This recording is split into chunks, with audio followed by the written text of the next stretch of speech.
याच्या बघा सामनावीर ज्याचं नाव इथे अनाउन्समेंट केलं गेलं. मी हेमरादादा म्हात्रे, रायगड जिल्हा युवक काँग्रेसचे विद्यमान अध्यक्ष आणि प्रीतमदादा म्हात्रे साहेब, विरोधी पक्ष नेते पनवेल महानगरपालिका. दादा या, आपल्या शुभास्ते पारितोषिक आपण वितरित करणार आहोत. दादा यायचे आपण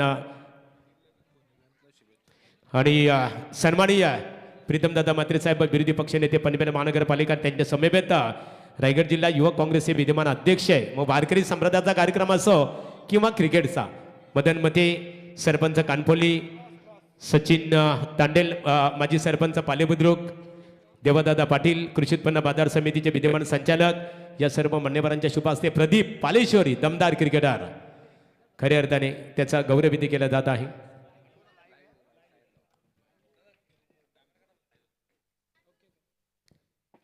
दादा थोडक्यात मनोगत व्यक्त करा. इच्छा आहे भोलानाथ यांचा वाढदिवस आणि त्यांच्या वाढदिवसाचं औचित्य साधून श्री गणेश क्रिकेट संघ वल्लभ यांच्या वतीने माजी सरपंच आणि विद्यमान उपसरपंच चषकाचं आयोजन केलेलं आहे.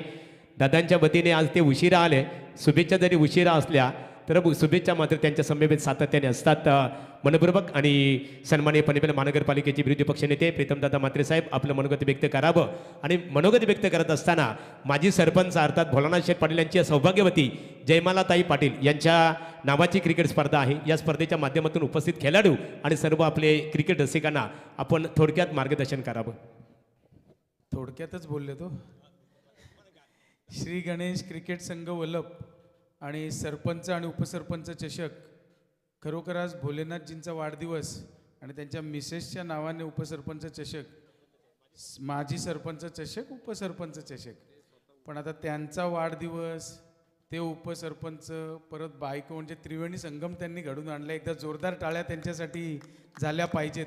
कारण शेवटी आयोजन हे खूप महत्त्वाचं असतं. आणि आपल्या इथे तरुणांना मी नेहमी सांगत असतो की जे सामने आयोजन करतात ना, आयोजककर्ते जे असतात ना, त्यांना काय काय करावं लागतं, किती दिवस, हे जे करतात त्यांनाच माहिती असतं.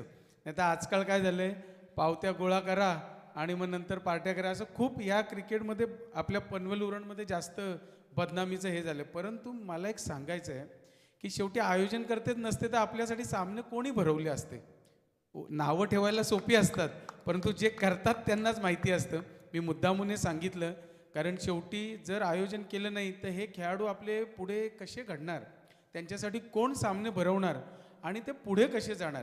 तर आपल्या पनवेल उरणमध्येच जास्त करून टेनिसचा हा क्रिकेट हे चालत असतो. आणि याच्यातून बघतो की पुढे याच्यातूनच एखादा प्लेयर आपल्या भारताच्या संघामध्ये जाईल आणि मग तेव्हा कळेल की आपण हे सामने जे आयोजन करतात त्यांची किती मोठी किंमत आहे हे त्यावेळेस त्यांना कळेल. आणि मी नेहमी सांगत असतो की शेवटी जिंकल्यानंतर खेळाडूंनी उन्मत्त व्हायचं नाही आणि हारल्यानंतर देखील खचून जायचं नाही. या म्हणीप्रमाणेच आपण खेळ खेळायचे आहेत. शेवटी आपण आपल्या जिल्ह्याचं, तालुक्याचं, देशाचं, वाडीचं, गावाचं नाव पुढे जाण्यासाठी खेळत असतो. आणि हे खेळाडू देखील कुठे ना कुठे जॉब करून, आपला छोटासा बिझनेस करूनच हे खेळ खेळत असतात. आणि आता येऊ घातलेले आपल्या आंतरराष्ट्रीय विमानतळ दिबा पाटील साहेबांचं डायरेक्ट नाव आता आपण जाहीरच करायला पाहिजे. ते तर देत नाही, आपणच जाहीर करायचं आणि डायरेक्ट लावायचं, त्याच्याशिवाय काय आता आपल्याला पर्याय राहिला नाही. ह्या विमानतळामध्ये भरपूर भोलेनाथजी आणि सर्वच मंडळींना, तरुणांना सांगतो, आपले माजी सरपंच देखील आहेत की भरपूर नोकऱ्या येणार आहेत. आता या नोकऱ्या करताना आपल्याकडे त्यावेळी आपण जाऊ जॉबला, ऑनलाईन असणार, त्यावेळी आपल्याकडे स्किल डेव्हलपमेंटचं सर्टिफिकेट नसणार, मग त्यावेळी आपली धावाधाव होणार. मग आता त्याच्यावर मी माझ्या गेल्या 16 जानेवारीलाच वाढदिवसानिमित्त खूप मोठं काम त्याच्यावर करायला मागतोय, जेणेकरून आपल्या इथल्या तरुणांना मी स्वतःच त्याचं प्रशिक्षण, त्याच्यासाठी मी खूप टीम आयोजन पुढच्या 7-8 दिवसात माझं ते चालू होईल. हे करून मग त्यावेळी आपल्याला नंतर धावाधाव करायला लागणार नाही. मग कोणी 3 महिन्याचा कोर्स, कोणी 6 महिन्याचा. आणि आपल्या इथलेच नाही, नवी मुंबई असू दे, रायगडमधले असू दे, जे तरुण, कारण लाखो नोकऱ्या आहेत, ते काय असं नुसतं पनवेल उरणच काय तिथे आपल्याला काफी होणार नाही. ते जे जे तरुण आपल्या इकडच्या भागातले आहेत त्या सगळ्यांनी त्याचा फायदा उचलायला पाहिजे. हां हां हां ओके.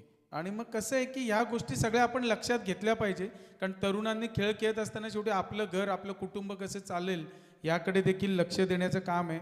म्हणजे मी आज थोड्या वेगळ्या याच्यावर बोलतोय कारण एअरपोर्ट उद्या 1-1.5 वर्षात चालू होणार आणि तेव्हा आपण जाणार नेत्यांकडे कुठल्याही पक्षाचे असेल की नोकरी लावा आणि आपल्याकडे ते सर्टिफिकेट नसेल असं नको.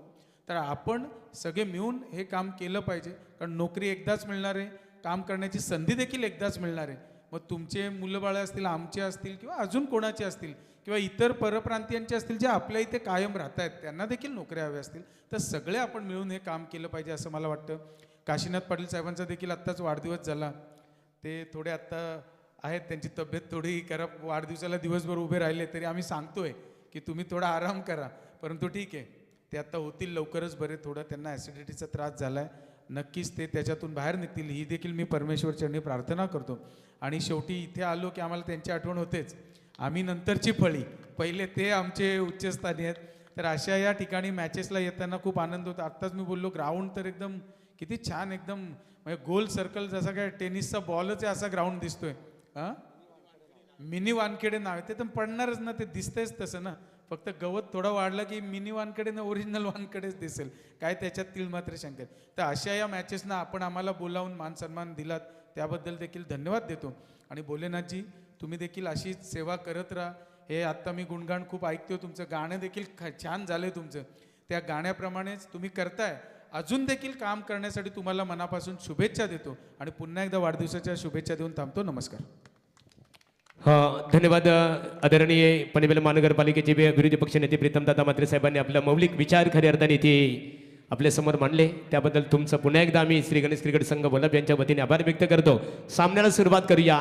ग्रीन सिग्नल आणि आमच्या समवेत जोडले जाते रायगड क्रिकेट समालोचक असोसिएशनचे विद्यमान अध्यक्ष संदीप पाटील सर, त्यांच्या समवेत मच्छिंद्र पाटील सर आणि आमचे प्रवीण टेंबे. संदीप पाटील सर, आपण लगेचच सामन्याला सुरुवात करावी.